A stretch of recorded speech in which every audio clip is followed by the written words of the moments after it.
Hey everyone, Elizabeth here. Today I'm coming to you with a book tag.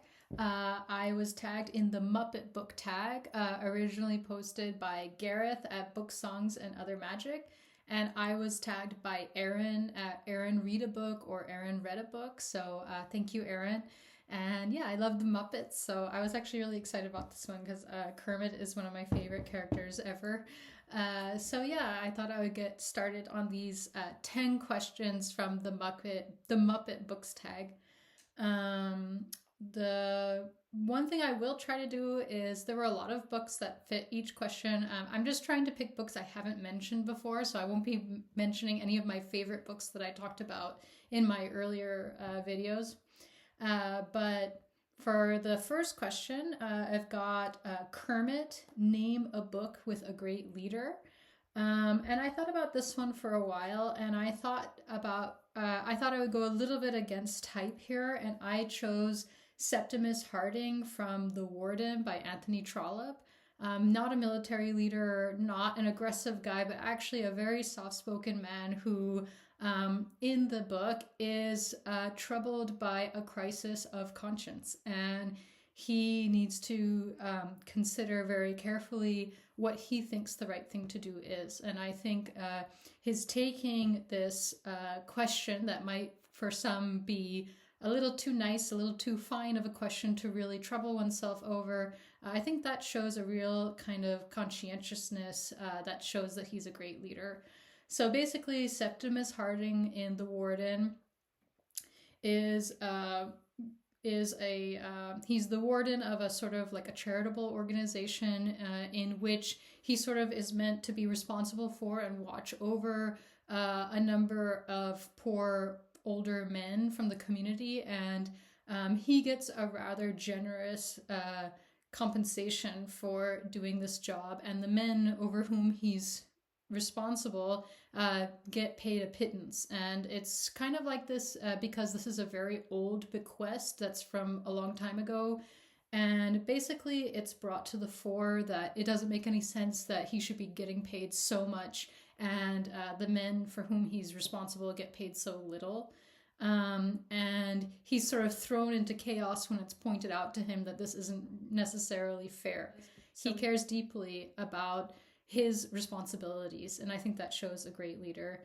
It also reminded me a bit of, if any of you have ever read any of the writings of Frans de Waal. He's a primatologist who actually sadly passed away a couple of years ago, but I remember reading a short essay by him in which he talked about chimp leaders. And it's sort of this ironic hierarchy, if I remember correctly, because to climb the hierarchy in the chimp society, you need to be all the things we associate with sort of a military prowess. You need to be really aggressive. You need to be absolutely fearless, and you need to push for your own self-interest doggedly and indefatigably. But then once you get to the very pinnacle, once you're the top chimp, what's required of you to remain a successful top chimp is completely different. You need to be empathetic. You need to sort of be open to conflict resolution. You need to be a very different kind of leader once you become top chimp. And I don't know why, but this question just reminded me so much of that essay I read by Frans de Waal. So I chose Septimus Harding because he's sort of a gentle leader. He reminded me of the top chimp, not the second highest chimp. And I think it's kind of an interesting book because it kind of shows that being a great leader doesn't always mean being successful or having a resounding victory or being loud. It means sort of taking your position seriously and, conscientiously not evacuating your responsibilities, but conscientiously trying to stick to your responsibility even when it's not necessarily in your immediate self-interest. So that's my answer for number one. For number two, Fozzie Bear, name a book that makes you laugh. This one was tough for me because I think I've talked before a little bit on this channel how I have a really hard time finding books that make me laugh. I've read a lot of the classic funny books, but I have a hard time finding anything that is really funny for me. So in the end, I chose maybe an overly obvious choice, but it's true nevertheless. I would choose A Midsummer Night's Dream, Shakespeare's A Midsummer Night's Dream, because I genuinely think it's really, really funny. And if you happen to have not read it yet, I think most people watching this have probably read it. But if you haven't, it's really worth a read. Puck is funny. Titania, the queen of the fairies, loving Bottom, who's a donkey-headed man who's a bit of a klutz, is hilarious. It's funny when the spurned and passed over Helena suddenly has all the men begging at her feet. Fairies named Mustard Seed and Peas Blossom. All that stuff is just, it's charming and it's funny and it genuinely makes me smile. And I can watch an infinite number of adaptations of this and never get tired. And one of the joys of it is seeing all these different adaptations, and rereading it is always a joy. So I pick A Midsummer Night's Dream, maybe not the most innovative choice, but nevertheless actually funny, in my opinion. For number 3, I've got Animal, Name a Book That's Unpredictable. Now, I had to think about this for a while because a lot of books that are unpredictable are modernist literature whose entire point is their very unpredictability. And so then paradoxically, being unpredictable is kind of predictable. So I wanted to choose something that was genuinely, I was surprised. Like, it's actually unpredictable. So it's not something that's trying really hard to surprise you all the time. And so that led me to a kind of a weird choice, but I actually think that one piece of literature that really surprised me was the Epic of Gilgamesh, which I also think is kind of ironic because it's the oldest piece of writing pretty much that we have in the entire world. So it's the oldest surviving piece of literature, and it's very surprising. It really made me check my own assumptions about the horizons of storytelling for ancient civilizations. I mean, I have here, it's got a lot of what you would expect: daring feats, episodic exploits, lessons about proper behavior. If you've ever read sort of really old ancient tales, a lot of that stuff is always there, like teleological explanations for why things are the way they are, or a heroic king god, that sort of thing. To get more specific about it, it's a Mesopotamian poem, so it's not a book, about the semi-divine king Gilgamesh, whose arrogance leads the gods to send Enkidu or Enkidu, a wild man, to humble him, only for the two to become very close friends like brothers. After Enkidu's death at the hands of the wrathful gods, Gilgamesh abandons his domain and embarks on a lifelong quest for immortality. So it's sort of a classic hero's quest. And that's sort of what I was expecting while I read it. And, you sort of expect kings to be kingly. I believe Gilgamesh is like 3/4 god, so of course they're all demigods and fantastical and amazing and heroic. And you expect the structure to be sort of very rigid. I don't know, maybe other people have a more flexible take, but I sort of had I had particular expectations for what I was going to find in the oldest piece of literature in the world. What I didn't expect was, number 1, the sophistication of the story, number 2, to be actually emotionally moved, and number 3, where the story ultimately goes did surprise me. So in terms of like being moved, when Enkidu or Enkidu dies, it's actually very moving. It's sort of like you're so used to seeing characters die in books, and it's almost like with Gilgamesh, you're experiencing it in literature for the first time. We really stop and we feel the loss, a little bit like Achilles with Patroclus, but for me, this was even more moving. Gilgamesh says, I have the lines here, he says, why should my cheeks not be hollow, my face not sunken, my mood not wretched, my visage not wasted? What became of my friend was too much to bear. So on a far road I wander the wild. What became of my friend Enkidu was too much to bear. So on a path I wander the wild. How can I keep silent? How can I stay quiet? My friend whom I loved has turned to clay. My friend Enkidu, whom I loved, has turned to clay. Shall I not be like him and also lie down, never to rise again through all eternity? that was like an arrow to the heart for me.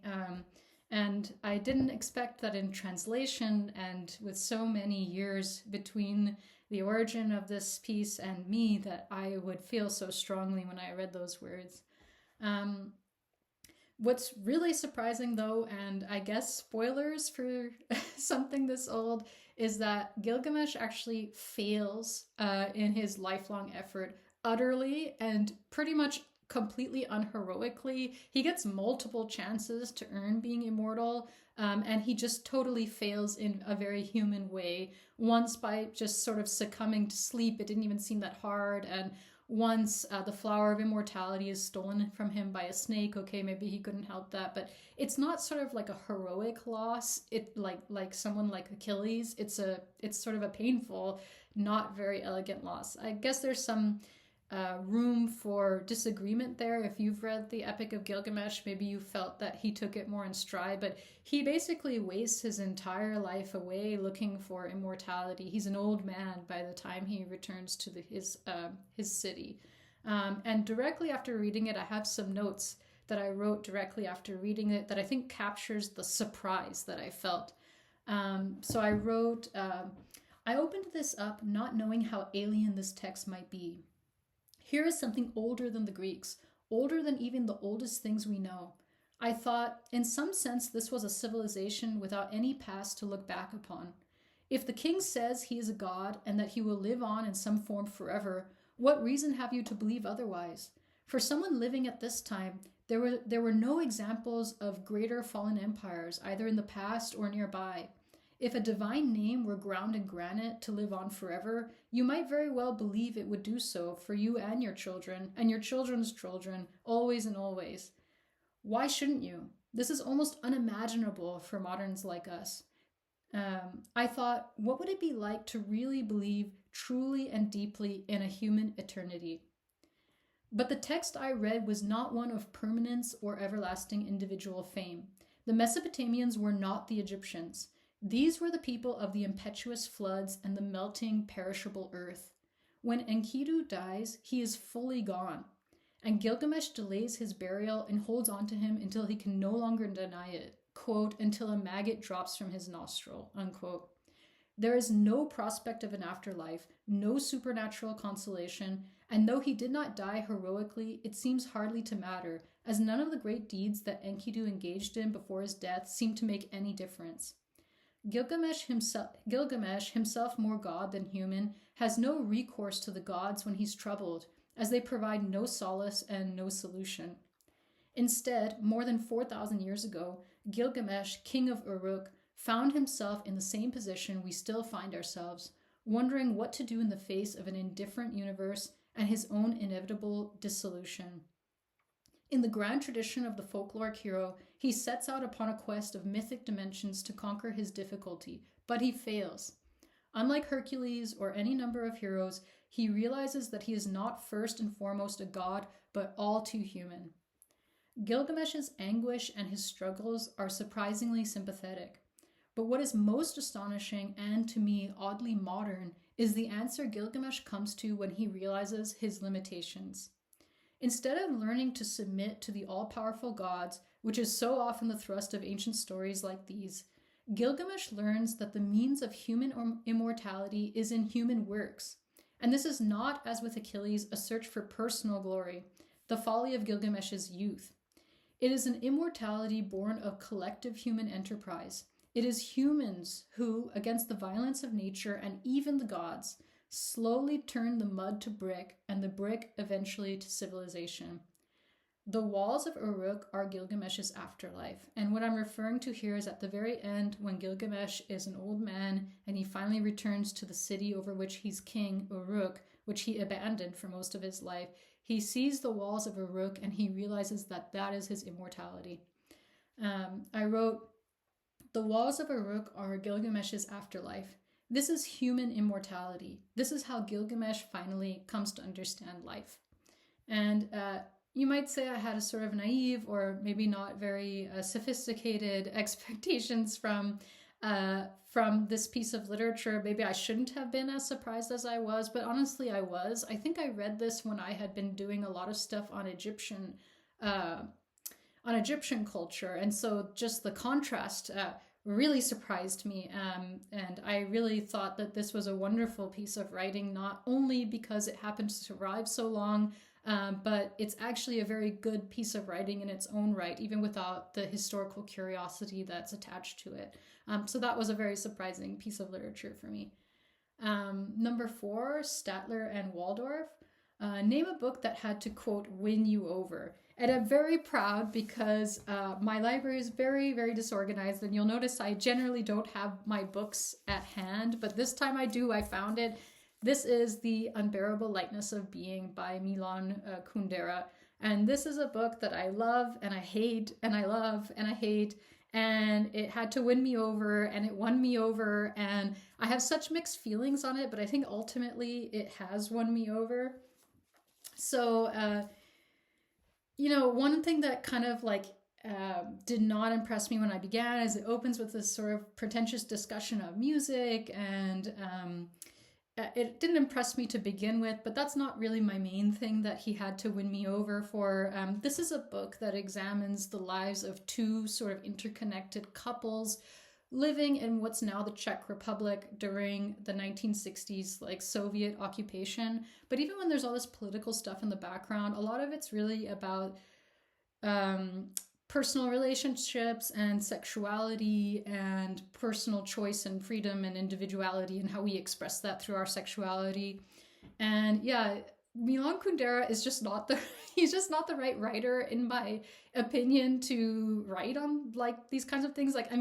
If it's sort of, if you're really into the battle of the sexes, maybe you would like it. I wrote here that his understanding of the subject is about as deep as hogamus higamus, man is polygamous, higamus hogamus, woman is monogamous. It's literally that simple. And that quote comes from an apocryphal story that a guy got high on nitrous oxide and thought he had a great insight into the universe. And he wrote it down on a piece of paper, and then when he was sober, he thought, wow, I had this great insight into the universe, and that's what he had written on the piece of paper.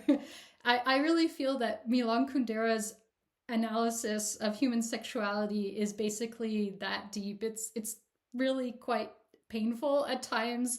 It can get really eye-rolling, this whole idea that for women, sex is inherently humiliating, or they seek out their humiliation, that men, it's one of these, he loves women so much that he must sleep with lots of women. It's sort of, okay. I think David Foster Wallace actually called these kinds of writers phallocrats, these kind of mid-20th century male writers who just get very, very hung up on trying to make their sexuality really profound. And I don't think that that's impossible, but they all have a certain thrust to their, to their explorations of sexuality that I think can be rather limp and have very limited application, very limited actual insight. You can kind of feel how deeply did you really think about this, Milan Kundera? But all that being said, and that's a lot, there is so much in this book of extreme interest, actually. It's a book of ideas, it's a philosophical novel, and there's a lot else that's going on. I don't know if I'm allowed to say spoilers or not, but there are a lot of things that are very interesting. So for instance, one of the female characters, Sabina, there's a lot to do with her character and the notion of kitsch and how kitsch comes into the world of politics, how we can ourselves turn into objects of kitsch, and her revulsion at kitsch, this sort of aesthetic revulsion that she has. And it's sort of a pushing back against this political life that she finds herself in. And ultimately she finds, I thought this was a genius turn. Ultimately, she's an artist and she runs away and she finds herself sort of living on a farm in the US. And after all of her kicking against kitsch, she finds herself in a way a sort of glorified lawn ornament for these wealthy Americans. And she herself becomes an object of kitsch in a way, which I thought was very interesting and sort of tragic and ironic. And it's done very, very well. That's my interpretation of the end. It doesn't sort of outrightly say that, but I thought it was interesting. Another is one of the other characters, Tomas. other than his sexual exploits, he finds that he has a son, and he meets this son. He doesn't really have any feeling towards the son. I thought that was sort of interesting, that you're not automatically bonded with a child. These are all incidental things in the book. It's sort of hard to summarize, but if you're interested in books that just are bursting with ideas, that and he respects his audience, he doesn't sort of spell it out, all of it out too much. You need to read between the lines. There's a lot of room for personal interpretation. There's a lot of room for your mind to sort of flow free over this narrative. And the narrative itself is absolutely effortless. I mean, you could, if you wanted to, read this in maybe a couple of days or something. It's really quick. And yet there's so much there. And so there's a lot of talent packed into this book. Milan Kundera is a very gifted writer. So it's a book that had to win me over, and it's still winning me over every time I look back at it, because there's so much in it that's like, oh my God, you just have no insight whatsoever. What is this slop? Like, it's not so much that I disagree politically. That's completely fine, but that it just seems so not true to life at all, or I don't know. Anyway, no need to get more into that. The point is, it's quite a good book. So it did ultimately win me over. It's very good. Number 5, Ernie. Name a character that is innocent or naive or both. I think an interesting choice is Lily Bart in The House of Mirth by Edith Wharton. And this is a book where we think that Lily Bart knows everything. She's a young woman trying to break into, as in almost all Edith Wharton novels, she's a young woman, kind of an outsider of the highest circles of society, trying to break in. And so what she's trying to do for the entire book is find a rich man to marry. And so it's a cynical book. We think she's perfectly cynical, but it turns out that she really doesn't know the depths of the depravity of these upper echelons of society. And ultimately, we really pity Lily Bart, partly for her naivete, for her complete failure to understand how she can never quite break in unless she's willing to make certain compromises that she really isn't willing to make, or that she can't find. She thinks she's willing to make, but she finds that she isn't. So she's sort of a character that has a conscience that she's unaware of. So she's both naive a little bit about the world that she's trying to break into, but she's also sort of innocent or naive about her own inner self. She doesn't really know herself very well. And it's difficult to watch this unraveling of this character due to her lack of knowledge, and self-knowledge, and knowledge of how gritty and grim the world can really be. And I chose this partly because I think Edith Wharton is a little bit of an overlooked writer. She is extremely good. I mean, technically, like in terms of her style and the way that she puts things together, the form of the book, she is fantastic, like just outstanding. I think one thing about her is that it's the subject matter. Like, she kind of writes again and again and again about New York high society, and there are only so many times that you want to read about New York high society. But give her a chance. Read her once. Just choose one of her books that you think sounds like the most interesting, and just be wowed by her amazing abilities and her amazing technical abilities in terms of writing. I really like Edith Wharton a lot, and this was a great book. And so when you're in the mood for something a bit depressing, you can read The House of Mirth. Ironically, it's definitely not a place of mirth. So for number 6, I've got Gonzo the Great. Name a book that defies simple genre definitions. For this one, oh gosh, I forgot to put his name down, and now I don't remember his name. I'll put it somewhere down here after, but it's the Gormenghast trilogy. I really can't remember the name of the author, but it's a very interesting series of books because it's sort of set up like it's going to be very solidly in the fantasy genre, but it's not. There's actually no magic. So we're in this, the setting is very important. It's one of those where the setting is kind of like a character. So there's this huge crumbling edifice of a castle Gormenghast, and and therein live all these characters that are keeping this ancient regime running. We're now on to the 77th Earl of this dynasty, the Earl of Gormenghast, and in this crumbling edifice, there's sort of infinite little crevices and little rooms to peek into, and lots of people running around. And we sort of get to know the characters that are in this castle. And most of it's an excuse to look at the characters and very much so to explore the cool castle and everything. But the story basically revolves around a young upstart who I think starts in the kitchens or something, decides that he wants to take over Gormenghast from the newly born Earl. So the Earl in the first book is a baby. And then in the second book, he's a young man. And in the third book, I believe the author was experiencing the beginnings of dementia. So the third book is very, very different. And it's if you're a super fan, it can be interesting. But I think a lot of people prefer not to include the third book in their read through. But there are these two main books, and one thing that's interesting about it is you keep thinking that there's going to be magic. It just seems like there's going to be magic, but actually I believe in the entire thing there's not one definitive moment of magic. There's a lot of ritual. There's a lot of there are a lot of ancient scrolls and books and things that people are going through, but it's all just religious ritual and tradition. There's no actual magic. And then the second thing that's sort of interesting about it is there are a lot of really interesting character portraits as you go along. You meet the Earl's sister, Fuchsia. There's Dr. Prunesqualler and his sister. It's very, very funny. Actually, I didn't want to pick a book that's only funny by the by, because there are, for the other question about a funny book, but this book is hilarious. It's just also kind of sad sometimes, but there's this part where Dr. Prunesqualler's sister needs to get married, and that is just one of the funniest things I've ever read. It was really, really funny.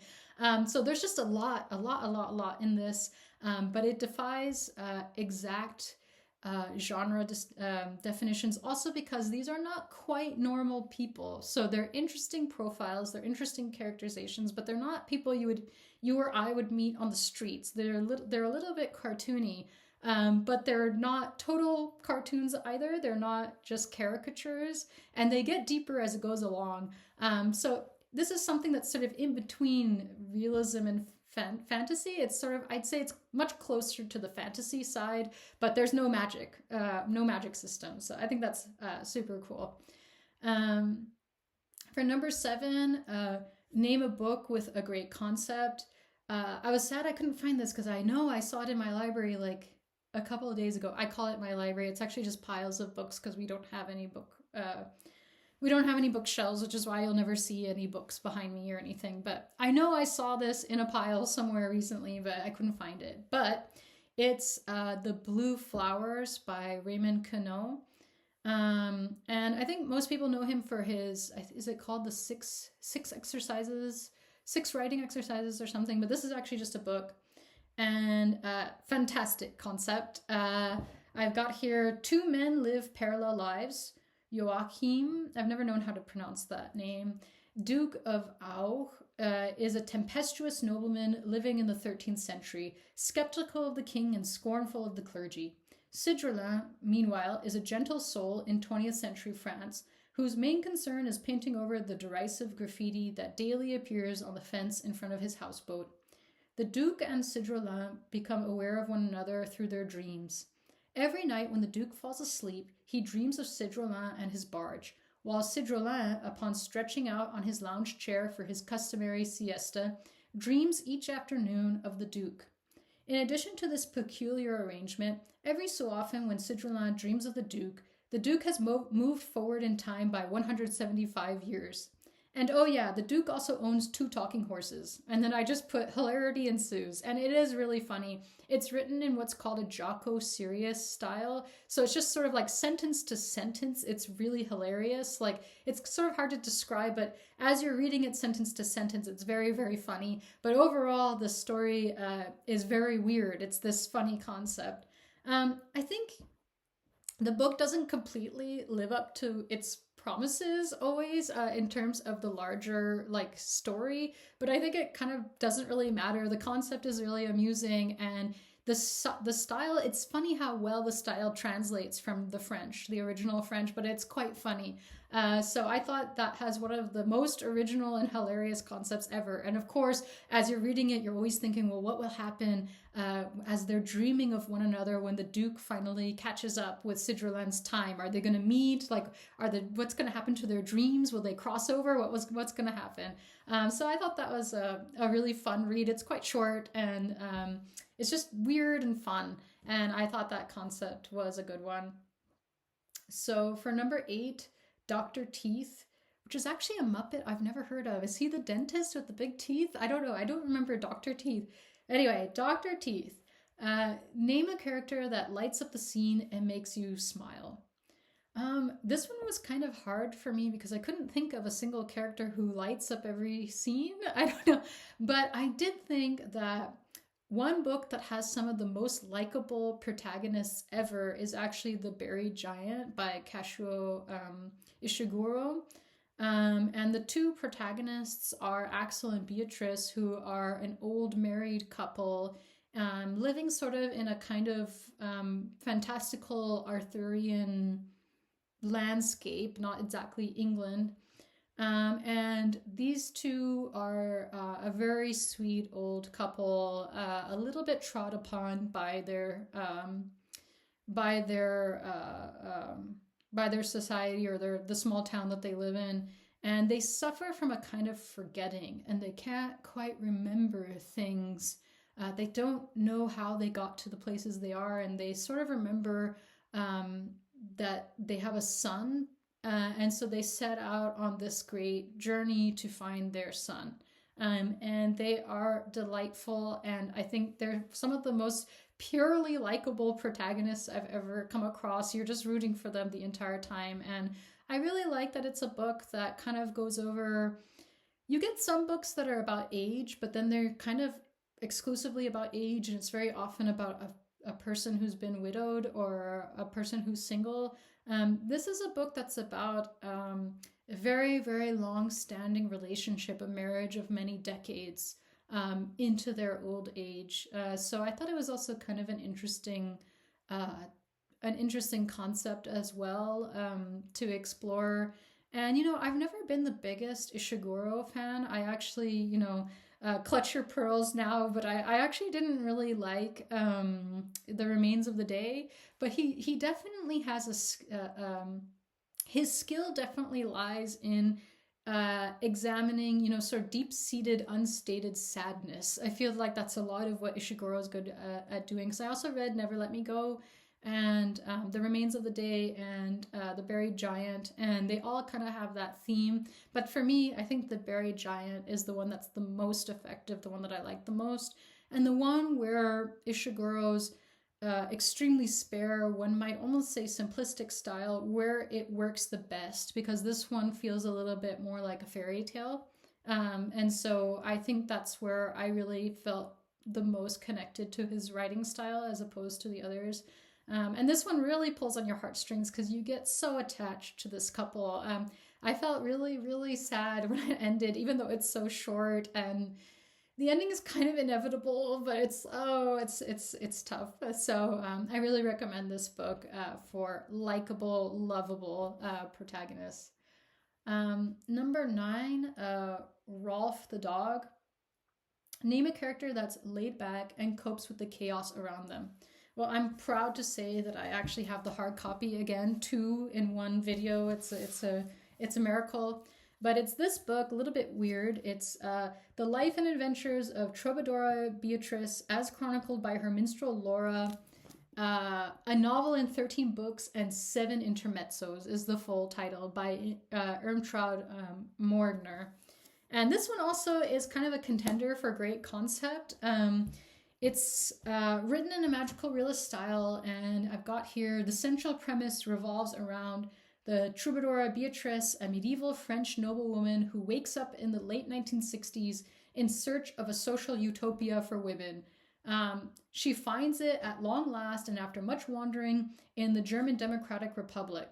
Here she meets Laura, bosom buddy and minstrel, and sets out on a series of adventures, including building a poetry machine in the courtyard of her apartment building and setting out on a worldwide hunt for a unicorn. So this is a really fantastic book, and there's lots and lots of crazy stuff going on, but what's really funny is how she befriends this woman, Laura, who's sort of like, she's a tram driver, and Laura is just completely normal in every way and is totally unflappable and is not in any way particularly moved or confused by the appearance of this larger-than-life woman, this woman who was a Trobadora in medieval France. And I always think it's sort of funny when you come across stories where there's some really fantastical element that nobody really responds to or reacts to. I always find that really funny. So Laura is just out there living her life, looking for a good man to help raise her kid with. And